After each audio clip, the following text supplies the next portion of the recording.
Welcome to everyone. This is the 22nd update, what's happening in Myanmar. As you know by now, we have started this series of talks since very soon after the coup in Myanmar to keep the attention on what is happening in the country. Now it's more than 1 year late, and still the people are resisting any effort to be under a military regime. And while their courage is admirable, we can see that the atrocities still continue every day. And this is what we want to be sure that the general public don't forget, especially now when we have seen other wars coming up, like the war in Ukraine and many other international events. We want to be sure that the public don't forget about what is happening in Myanmar, and we need to do more. This is the whole purpose of these bi-weekly events. My name is Sciortino. I am the director and founder of SEA Junction, and SEA Junction is a public venue based in Bangkok that is concerned about better understanding what is happening in this fascinating region, including in Myanmar. We are very honored to have today Thaw, who is the director of the Researcher Republic, and she will be our resource to tell us what is happening these days in Myanmar. Please. Thank you, Leah, and thanks to SEA Junction. I'd like to share my screen.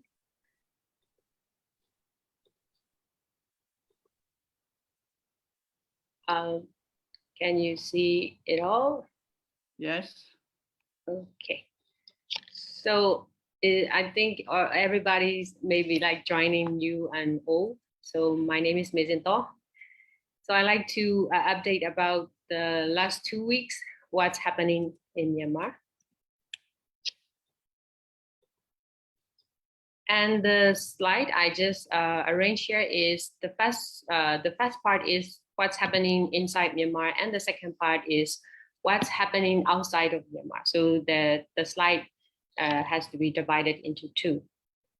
So for first of all, I like to talk about what's happening inside of Myanmar. As you may, some of you may aware of the ground situation in Myanmar. I mean, under the news, but now I really like to highlight about the touchdown, the several households in central Burma, in Myanmar, and in Sagaing region, where located in Trebo and Palay Township. And I will show the map later. So these are the pictures from the ground, and then so you will see on the right side. So the villages called Namasai village, and other villages also touched down by the military junta troops. So this is before and after when the village has touched down at the time. So there's like several households only alone in 700 households in the Namasai village, and other villages around maybe like 2 or 3 villages. Overall in total is at like over 700 households burned down by the military troops. So I'll show the map where it's happening, these touchdown burned down by the military troops. So you will see there's a Sagaing. So the Sagaing region is in touch with the Mandalay and also with the Magwe region, but the total like 4 or 5 burned down from that region. And also I will share later with Chin State and also Kayah State later. So these are the map we like to show about the region where military has been active in the time. So this is the Chin State from Tantaland. So it's already like after 27 touched down by the military troops. So this is a situation in Thailand, which is lost another 100 households touched down by the military troops. So it's a lot of happening in Myanmar. So I will focus on the airstrikes in Myanmar, but it's only just focused on the Karenni state and Mandalay region. Sorry for the typo here.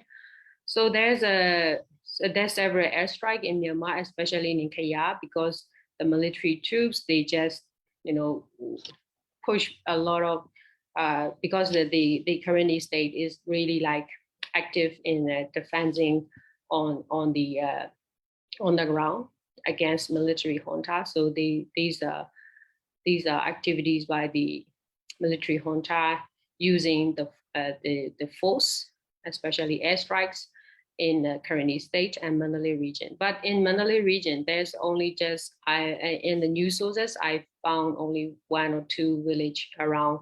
And then the local sources are very limited to take the data from that region.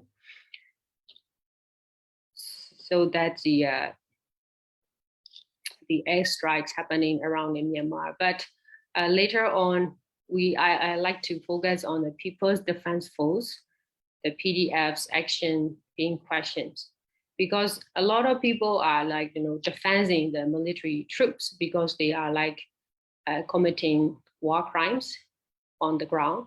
So like we are just tracking the situation, but at the same time, we also need to aware of the situation on the ground where people defense forces who are striking back the military junta and their atrocities in the region. So first of all, the People Defense Force has been questioned by the several people on the ground as well as in the ethnic armed groups who are very famous. And the third major, powerful ethnic armed groups in Myanmar called Restoration Council of the Shan State, the political wing of Shan State Army. So General Yesik has a critical view on PDFs because in his interview, he stated that the PDF has gone viral because in his statement, he said, if NUG, National Unity Government, can control the PDF, and they will become armed robbers. So that's the statement that how People's Defense Force on the ground gone mad about this critical review from General Yesik. But at the same time, we have to see other side. So there are like some other like PDF, People Defense Forces in the like several regions, and they have gone like under control somehow. But we need to aware of that, especially the NUG's part. So NUG should also aware of this situation as well to take action in those human rights violation by the PDF as well. So for the case that we follow is on the 20th February, currently Generation Z, in brief, KGZ, is one of the PDF chapter, but they abducted, beat and tortured 2 correspondents from DVB, the Democratic Voice of Burma and Myanmar Now media, and also 1 10th grade student in suspicion of being informant to military junta. So they just didn't question like, detail, and then they just act this kind of violations on the ground. And then the leading force in Karenni state, one of the leading force who fight against the junta is a Karenni Nationalities Defense Force. They made a statement about this act, and they strongly condemn this act, and also which is being investigated by the Karenni State Police. So this is on the ground, what's happening, and I think on this context, and National Unity Government also need to aware of this situation and need to take actions on those violations. And I like to link with the airstrike. So actually, this is like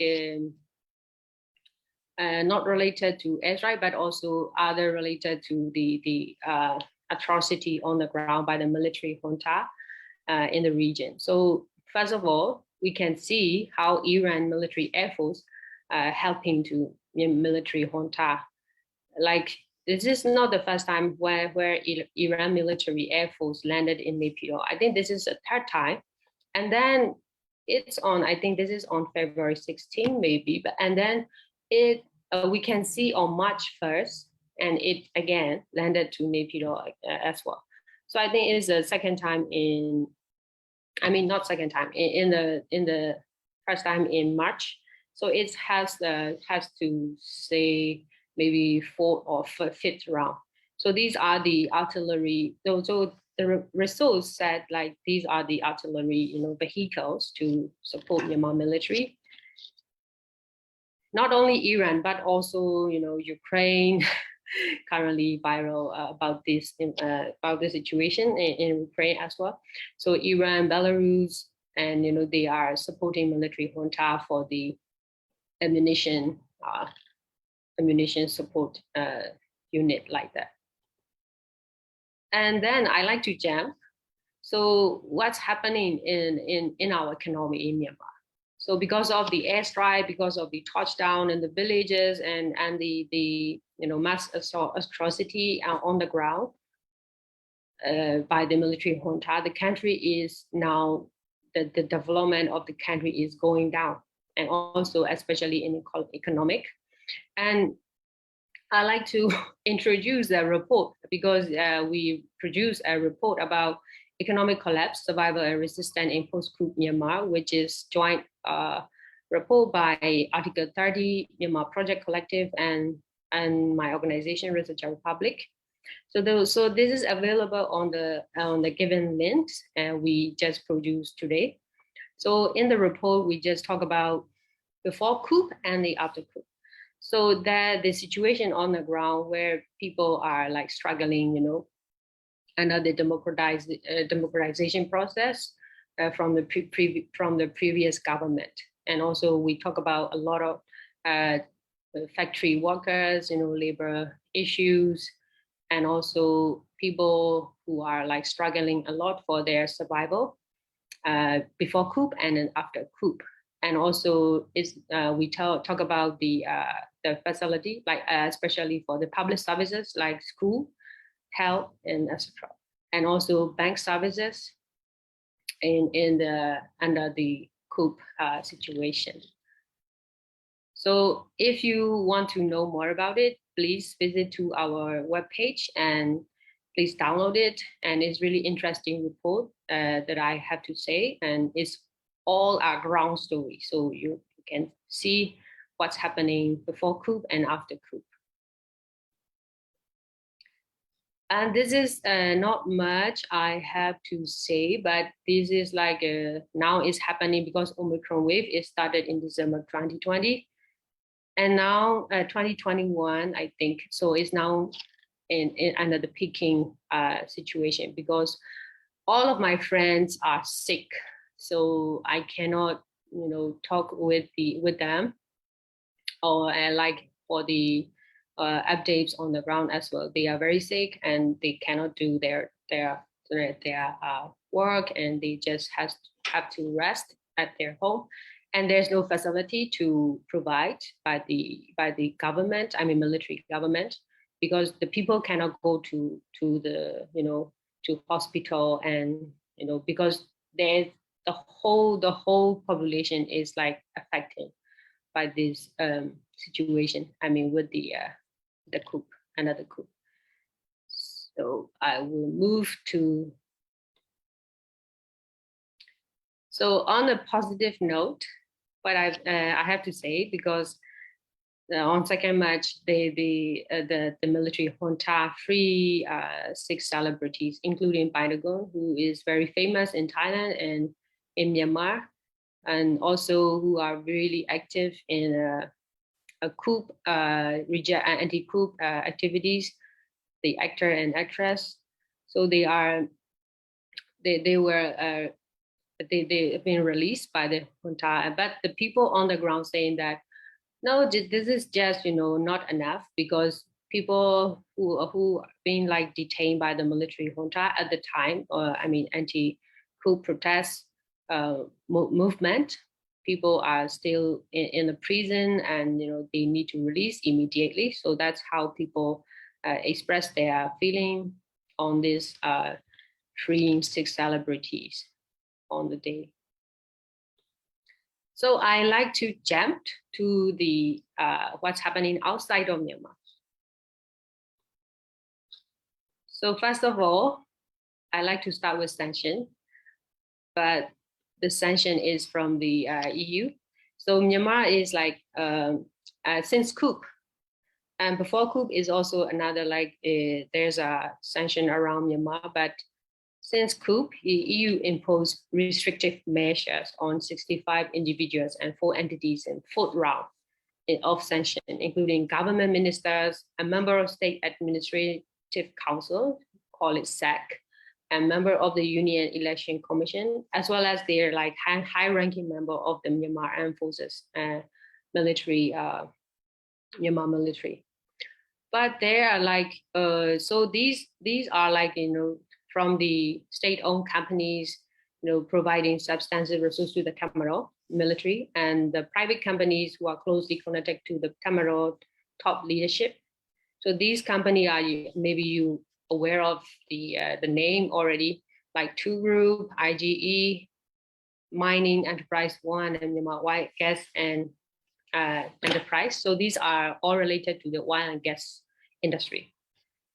But at the same time, when we look at it, these sanction parts, maybe you can visit to that EU Council of the European Union webpage.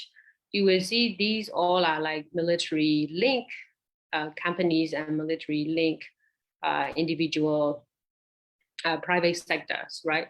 So on the other thought, you can see how our economy is portrayed or generated by military backed business, right?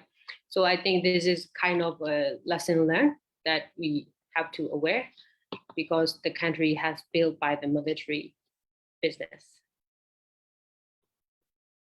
And now I like to share about how Asian media portray NUG and PDF, because the military junta also really they just accept the interviews from the Asian medias, and they just voice out their one-sided view on the opposition groups.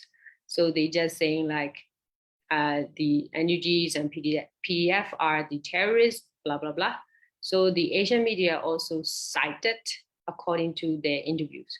So these are I just sharing how Asian media are, portraying the National Unity Government and PDFs under the media title. So it's also need to aware by the NUG leadership, because they need to see how what's happening at this on the social media and the internet.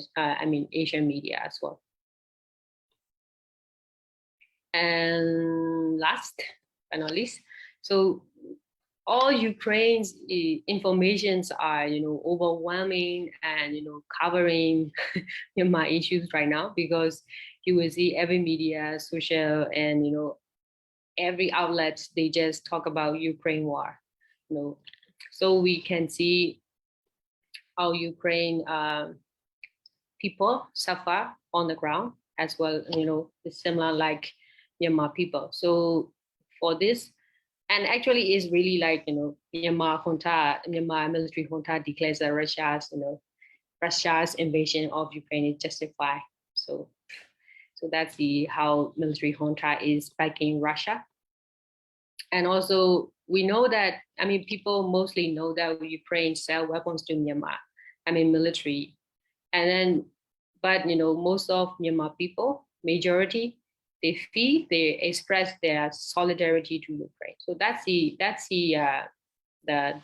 standpoint of Myanmar people. So even we are not cared by the international community, like you will see Ukraine case, like even in a United Nations General Assembly, you will see how they react, the international react to Ukraine case. It's very fast, and they just like all together to against the Russians action, military intervention action, invasion. So that's Myanmar case. Compared to Myanmar and Ukraine case, you will see how international community see, because Myanmar case is like this is their like internet conflict. Maybe international community might see that like that, but for the Ukraine case, is an international like a threat on this point. So that's how Myanmar people also feel like very painful experience how international community ignore on this point. So that's the last slide I have. Thank you. Thank you very much. Thank you. I think this was a very comprehensive overview of what has been happening in Myanmar during the last 2 weeks, both internally in the country as well as outside the country, but related to, of course, to the condition of Myanmar, and of course the worry that Myanmar can be forgotten, and as you say, the double standards in the way the international community indeed are very different case, but the atrocity and towards the civil population is similar in a way, and more should be done. So we have already few questions. Some were from the previous sent to us via WhatsApp, and some are today already arrived. So I will start from the one from today. So it seems that the NUG is struggling to get legitimacy in the international community. Still has not got the support that it wishes for to be recognized as the legitimate government of Myanmar, even if in exile. So can you tell us more about how the struggle to gain legitimacy is unfolding? This is one question. The second question related to the PDF. Like you said, that there was this abuse and there were comments, right, from about that they may become just without any check and balance. And are there any other ethnic councils that have also expressed objection on the PDF? Are there been other ethnic group and council that have similar objection towards the PDF? This is the second question. And maybe a third one, we can keep it for later on. There are two more questions, but I think let's do these two first, because the other two are related to donors' position. One actually is related to the NUG, maybe we can take it also now, is why donors are not funding or not funding enough through the NUG. For instance, if they want to deliver on humanitarian assistance and other vaccination and other, are they funding through the NUG or still they are not doing it? Wow, this wow, this is a big question. I mean, it's really good question as well. I mean, I will only just share my views. So maybe that will be limited, or to the I mean beyond what I know. But I like to share about it. So for the legitimacy related to like NUG standpoint is, so they are like doing a lot of key points, right? So they started forming the legitimate government after coup, and then they just start, organizing the representative of the state and region like that. But the thing is, like, what we wanted to see from NUG is the I mean, just leave the legitimacy part, but I just like to focus on the ground and what people think about NUG, because we think like NUG is like leading the position that hold, because they are the elected member of the state. I mean, after 2020 election, right? So they forming the exile as an exile government, because they are on the run, because the military junta also like seizing them by after coup. So they are just running and hide, and they just forming in that difficult situation. We truly understand about that, but at the same time they have to do more than we expect, because like for writing or like developing federal charter. So this is the point that I like to mention to NUG, because the federal charter is not yet, I think, finalized, because it cannot be finalized yet, because it needs a lot of actors, all parties to sit together to discuss about what the federal future of Myanmar should be. And there's maybe power sharing amongst them, but I don't want to say like the other entities with the related to military junta, because military junta is finished. They cannot lead in the discussion for the federal future of Myanmar. They are not on that point. So for federal charter is the first point that I like to mention, that NUG should finalize it, and to discuss with the other all parties.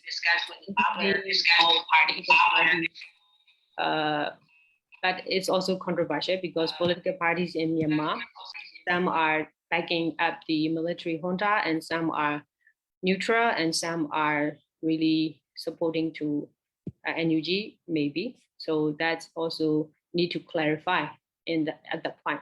And also other actors like ethnic armed organizations, and they all are somehow, you may be aware of that, some EAOs are set aside, and some are in neutral, and some are fighting for along with the People Defense Force.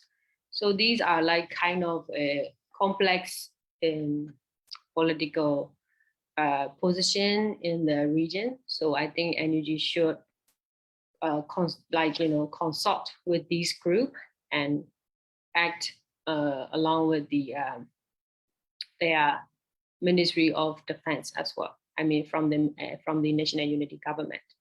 And for the other, related to the legitimacy point, I'm sure the Ministry of Foreign Affairs, Her Excellency Zimao also trying her best, because she also trying, to engage with the international community, and she just advocating, how the exile government were doing and since coup. I think she also really trying so hard on that point.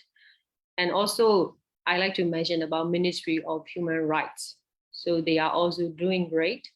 They just setting up the website online, and then they just sharing the complaint mechanism for the human rights abuse and violation and the atrocity by the military junta, as well as, that's how we highlight the PDF in the slide, because they should aware of these kind of human rights violation on the ground. Even they are like defense for the, for peoples who are suffer under the military atrocity.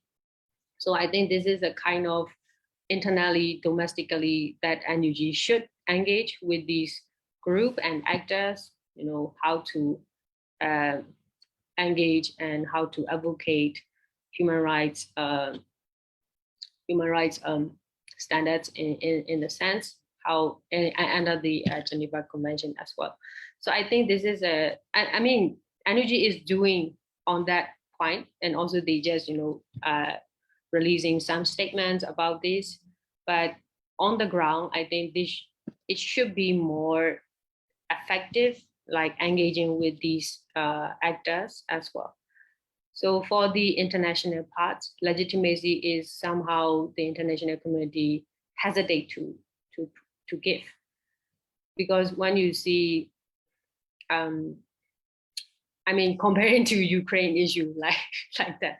So the I guess it's like the supporting, artillery ammunition is not the option for the international community at the point.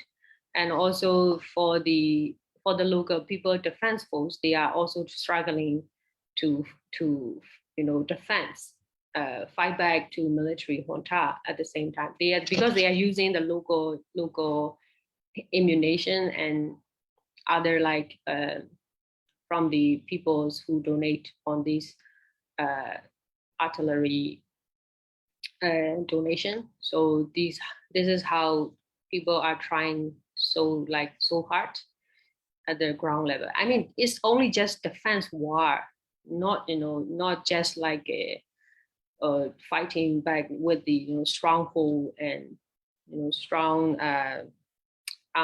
artillery powerful, not like that. So I think this is kind of challenging for the local people defense force who cannot get access from the energy defense Ministry of Defense. I mean, they also provide like some PDF can access the what can I say, from the NUG, but mostly they are like very limited. So they are kind of challenging, when defense their village, their people on the ground.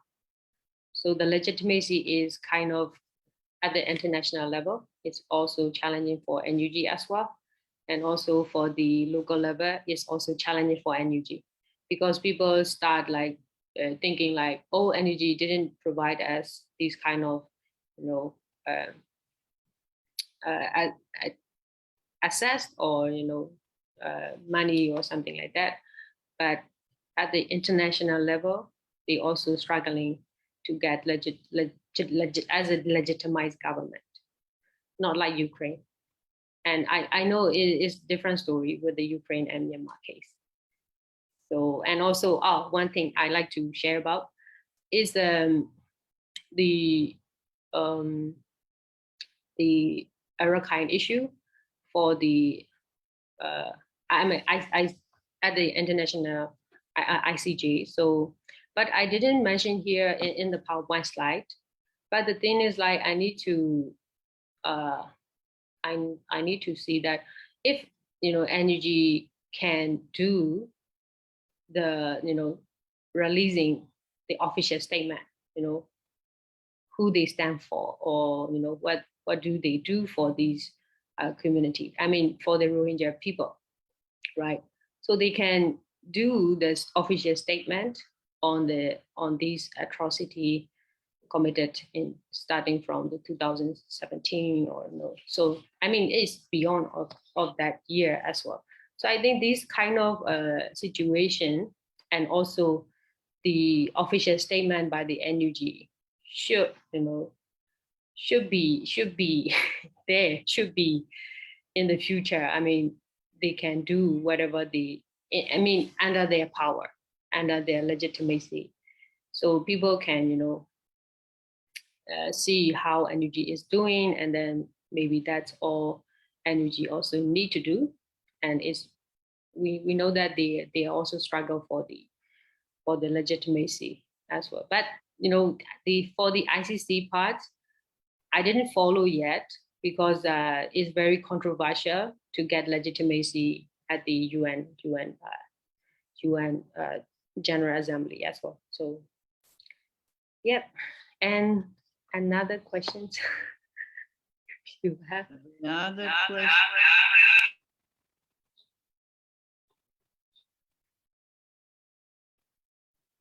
Sorry, but I am having problem with the echo. internet.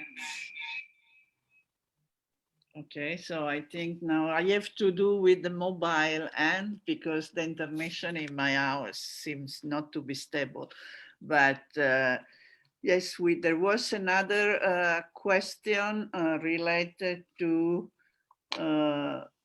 about other ethnic councils, whether they express also objection on the people PDF. So did they, similar to the case that you have mentioned, are there other ethnic councils that also have objection on the PDF? I see the question. So I think, as far as I know, only just from the oh, it's echoing. It's echoing. Can you hear me? Can you hear me? It's okay. I just hear my voice again. So for the other EAO actors, I didn't see any complaints about it. Only just from the RCSS, the Restoration Council for the Shan State, Army General USA. And it's also like a controversial one, but at the same time, as I mentioned before, it has like, several other local PDFs who it's not clear that under the NUG or not under the NUG. So that's why NUG should act upon these kind of cases and, should act about how these are, PDFs are formed and, change of command or something like that. But that's how we see. And for the other ethnic parties, actors, especially ethnic armed groups, they are like helping, supporting to that local PDF, in my opinion. They just supporting, for the funding, for the humanitarian aid, for ammunition somehow. But the thing is like it's very limited. The EAO is also like in the junction of the political crisis happening, and they have long history of struggles and revolution experience, right? So that's how they have kind of huge vision of the revolution itself, and also they just kind of watching somehow sometimes. I don't want to say watching, but at the same time they are analyze the scenario, I think. So, but at the same time, the local PDF themselves are out of leadership. So they don't have, they need leadership, they need leadership, and they need change of command, and they need support from the political leaders as well. At the same time, NUG's position is not favorable right now. So I think this is a kind of challenging that we all are faced. But people from, who donate a lot of humanitarian assistance and for ammunitions are now tired. They are like struggle a lot inside Myanmar and outside Myanmar as well. So they are very like tired of the situation, but they still have hope, to get, to this fight for democracy. So I think that's how people feel like down. Where's the progress? So that's how people are hoping and also asking international community. So yeah. So we go to the international community again with the follow-up question. This is about UN agency and international organization. How many of them still pay taxes to the junta how many of them still live in houses of people close to the junta, and how many of them are willing to collaborate, although maybe for a good purpose of helping the people, right? Could be for humanitarian purpose, could be to provide food or help with the pandemic or other purposes. How far are they willing to interact with the military junta to be able to provide that support? This is for the organizations that are inside Myanmar. Yeah? So this is particular for the organizations that are inside Myanmar. And the second question relates to ASEAN. So ASEAN seems now, after the failure of Hun Sen, right? I mean, a slap in the face. He was so optimistic. He announced it even that the economists from Australia would be free, but actually it was not, and nothing happened what was promised. So, and so what is any role left for ASEAN after that, or they are really now being offended and they are not able to find a solution, and therefore there is not much to hope for? There was never much to offer, but now even less after the faux pas, so to say, the wrong initiative of UNSE. Can you reflect on that? So these two questions about the international role of NGOs, international NGO, UN agency inside Myanmar, and the second about ASEAN. I mean, in my opinion, for the UN organization in Myanmar is not popular. So you cannot expect much about from them. For the INGO parts, I think they are doing still doing their, I mean, deliver their services. But I mean, the information that I have is very limited, because some organization I know is kind of like, for example, World Vision or like Save the Children. They still trying to provide services, right? And one viral issue is come up last week, I think. So Save the Children, they recruit. The recruitment plan is announced on the Facebook, I think, and then they just asking. There's a procedure for the HR unit, right? So they asking about the what does it say? Like a recommendation letter from the police station, you know. That's that ridiculous, you know. But it's not surprising, because every organization, they ask, I mean, for the INGOs and UN, every single organization and agency asking the recommendation letter that you are good in moral in your residence, right?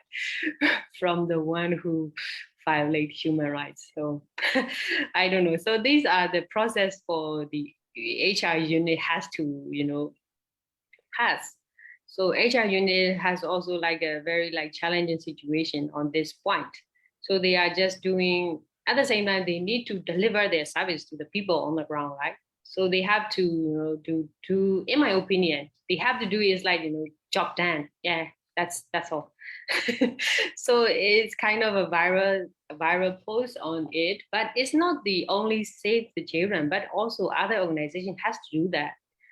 You know, these are the demands and, you know, like a guideline from the military junta, but it doesn't change under the democratic government as well. So you have to provide these kind of documents to not only to the INGOs, but also you have, wherever you apply to the other private companies or whatever, you know, the companies you are working with, they ask these kind of documents. So you have to do it anyway to get a job, right? But I think, as far as I know, So these organizations are delivering their services where the most people need it. So I think these kind of, I don't want to say, I know, to leave the country, because the people on the ground need this kind of service. For example, HIV, HIV patients, TB, tuberculosis patients, and also the nutrition and the food.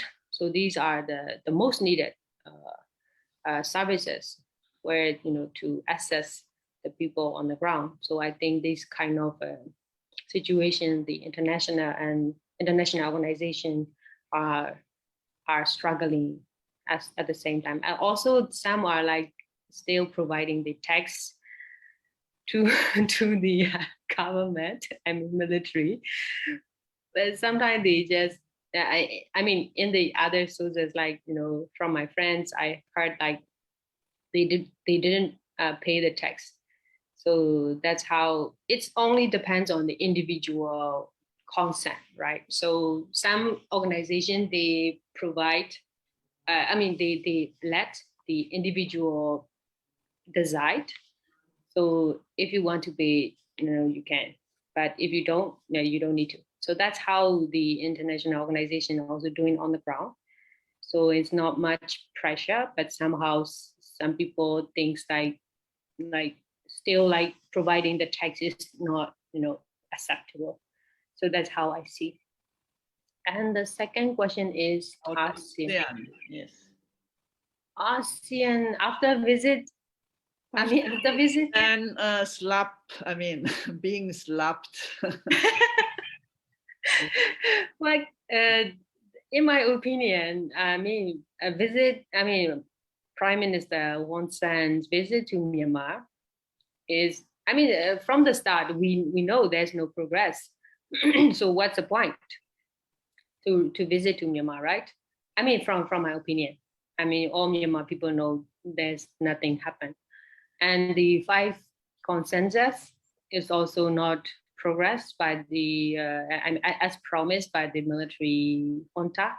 That's why the ASEAN Ministry of Foreign Minister meeting, they just there's a lot of news at the time. So Asia Times also write about a lot of critical review about that. So I think it's not improving by the military junta. That's why they just saying like just only send the non-political representative from Myanmar, but the Myanmar military, they reject this proposal, right? So what's the question again? So yeah. After that, after Hun Sen visit, and of course there were also about the foreign minister meetings that failed, and then the junta say will not send. And is any role, we know, like you said correctly, that many people didn't opt much already for ASEAN, but still there was the expectation the 5-point consensus would be followed at the minimum. And even those we know didn't include release of political prisoner, Aung Suu Kyi and all the others. So it was already limited, but the expectation was that there could be some progress on these 5 points. But even that, there was 1 point about humanitarian relief, so that was feasible. It looked feasible when it was done, but then more and more we have seen that ASEAN has not been able to deliver on those. And with the last act now of Hun Sen visit, and then whatever followed after, the question is whether there is anything that can now, any role that ASEAN can fulfill, or is totally now out of the picture? Okay, yeah, in my opinion, I think ASEAN will hold their principle, non-interference, but at the same time, they are now like, I mean, for ASEAN parts, in my opinion, they are trying their best, to change these non-interference principle. So I think it's a kind of a bravely act. I don't know what to say, but I would say that like a bravely act upon Myanmar case, because they just seen that this is like is a regional issue. So they have to, for example, Thailand is also suffer from Myanmar crisis. So the people who ran and fled from the uh, military atrocities and seizing, so they are just running and hide, and then they just moving to Thailand, right? So it's very obviously to see that Thailand also suffer from this. But at the same time, how to handle this regional, I mean, Myanmar crisis is also a big question for the regional member state, right? So ASEAN member state also trying to figure out what to do their best, and also the UN Special Envoy, Miss Noeleen Heyzer, also trying her best. So the thing is that we have to give the best inputs to ASEANs and also to the UN Special Envoys as best as we can. And the 5-point consensus is just, as I mentioned before, and also it's already mentioned in the statement, right? So there's no timeline. So as far as I see, if the ASEAN, they just talking about the arrangement that Myanmar can represent in their future meetings, is kind of a promising for legitimizing the military junta in their member states. So that's what I don't like in personally, because this is trying to give a space and time for military junta from the ASEAN.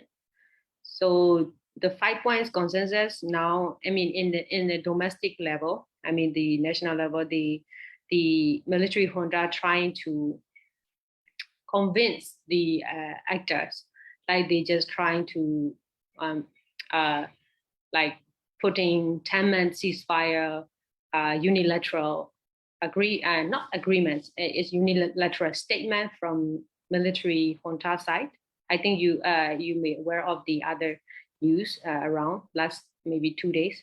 So they just saying like from this month to December is a unilateral ceasefire, blah blah blah. That's how military junta always do their tactics in the military operation. Because if they are tired, or maybe if they have other options, they will also do the same. Like they just cease the fire, and then they just doing engaging with the other actors, especially with the ethnic armed groups, and also with the political parties, to give like to give a space for the negotiation. So I think this is nonsense for me and personally, because their tactic is so old and so ridiculous. So I think this is, if there's someone believe in this military junta's promising 5-point consensus and also their offer, they are the really stupid one. So that's my point. Well, I thought you were kind of positive. You say you were they were very courageous in rediscussing the interference principle, but then at the end of your speech, you say they are stupid. So I think you must have some mixed feeling about ASEAN. I am just joking about, but I think it's indeed worrisome to see that no party seems to have really a stake into finding a durable solution to what is becoming, like you say, people are losing hope of seeing something change on the ground, and that is, of course, terrible for the people of Myanmar when you start to lose hope that change is possible. we are at the end of our update. So I want to thank you for a very interesting discussion. I like to share some material has been shared in the chat from Suong from ASEAN Burma about the Myanmar crisis, humanitarian stalemate or fresh opportunity.